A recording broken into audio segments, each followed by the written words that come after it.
Hello, welcome to Australia. Welcome to Australian Book Travels and welcome to the beautiful Victorian country town of Dunolly.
Dunolly is located within the local government administration of Central Goldfields Shire.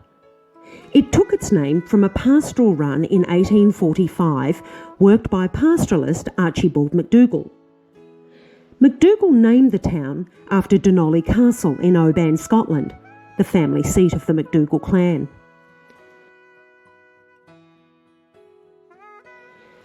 The area surrounding the town was always known by Dja Dja Wurrung people as Lia Kurrubu, meaning the place where the eastern grey kangaroo drinks.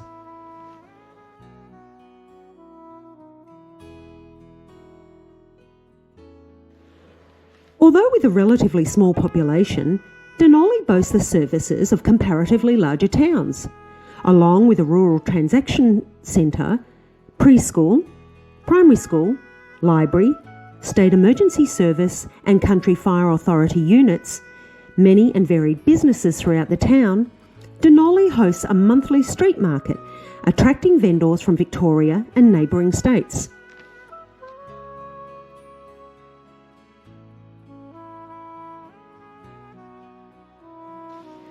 Dunolly also has a museum, which houses a large collection of historic goldfield implements, ladies' fashion, needlework and historic photographs. The museum also has a family research facility, and there are tours of the town engaging visitors with its history.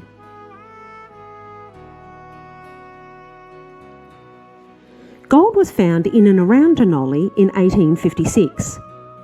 Gold fossickers using metal detectors still scan this historic goldfields town today. In 2016, 2 gold nuggets of 4 and 4.3 kilos respectively were found near Dunolly. Their collective value is estimated at $300,000.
Reason why they call the buddleia the butterfly tree or the butterfly bush.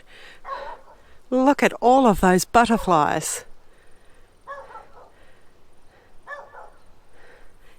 I could see them from across the road. I had to come across and video them. They're amazing. They were just a cloud of white.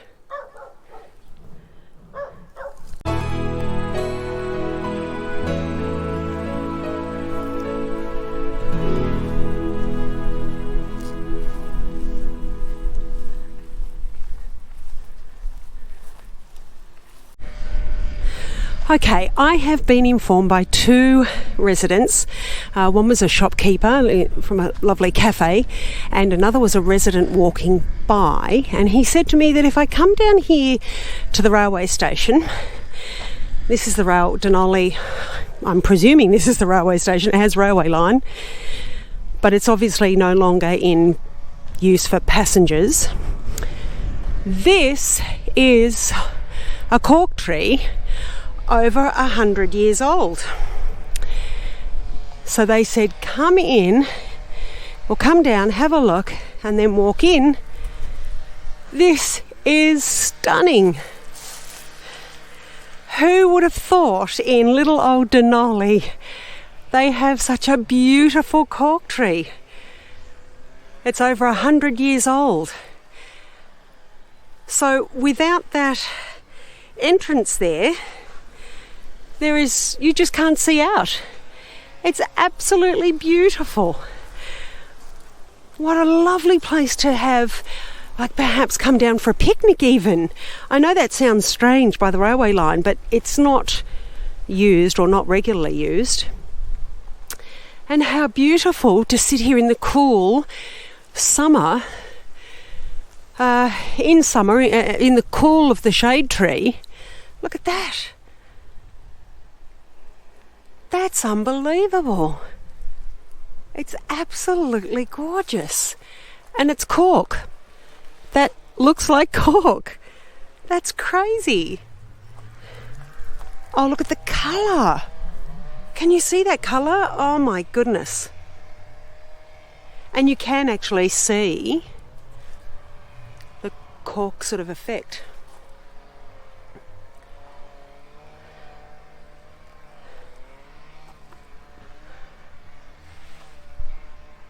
Oh, that's beautiful. That is lovely. Okay. It's really strange. In the middle of really Dunolly, in a disused, well, I say disused, but disused for passenger, definitely, I would say, because it doesn't look... Maybe I'm wrong on that. Maybe it is used. I'll have to find that out. There's an extra sort of prefab building here, portable sort of building. Oh no, it is disused. It's definitely not.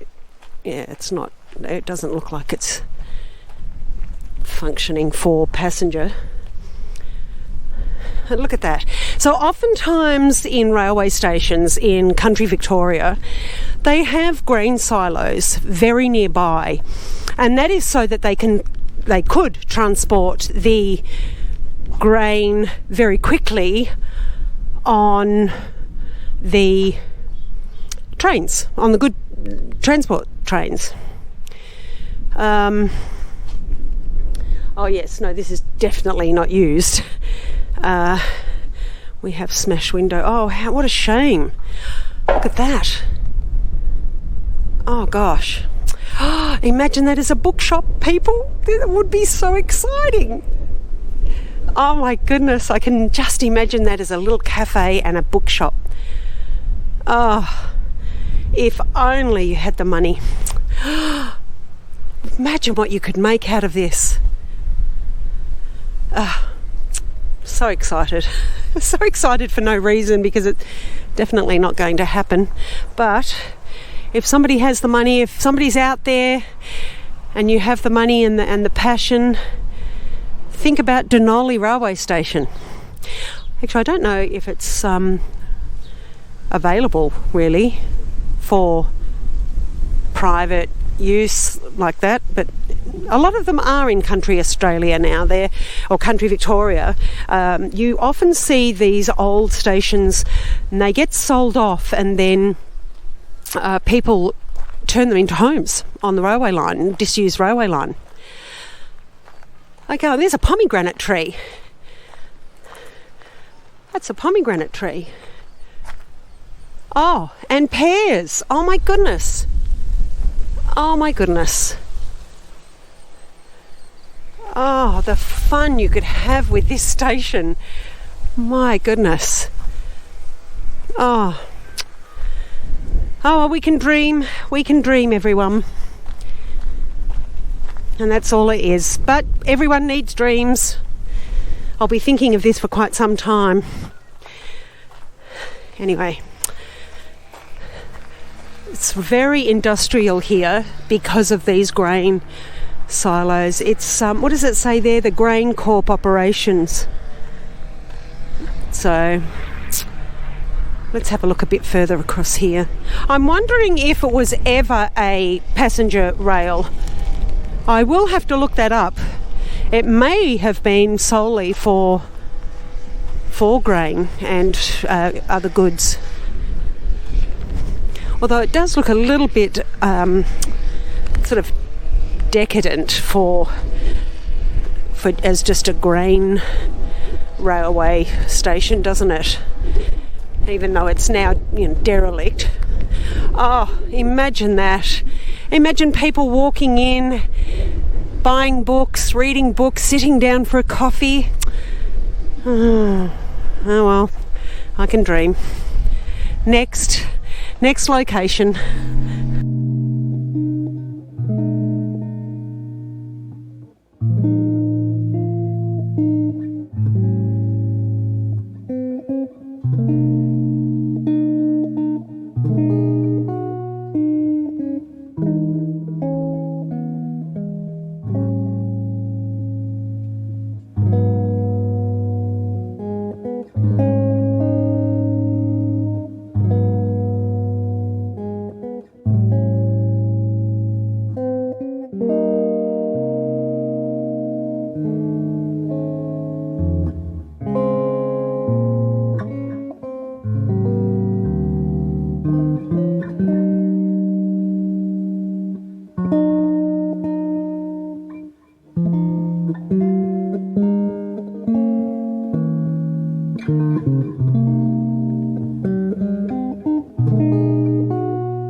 This is St Mary's Catholic Church, still open for services.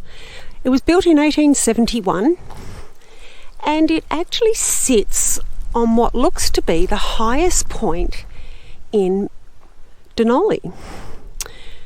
Now it's fairly bush scrub around the church, but the building is absolutely stunning. Look at that beautiful roof on the steeple.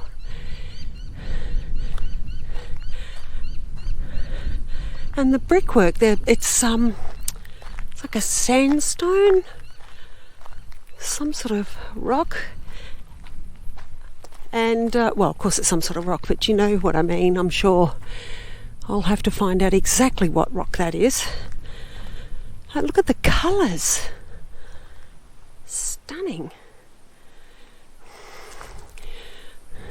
And it's just in the middle of the bush. Look at that. There are a few homes around. Dunolly Township is just... the main street's just there. There's another church over the road. But... this is just beautiful.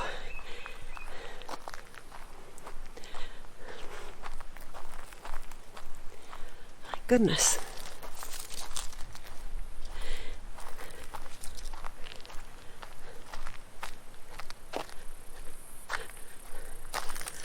It's really strange sometimes in Australia, because Australia is so vast and it has had a very checkered history. And when I say checkered, I really mean it has come in sort of fits and waves, peaks and troughs.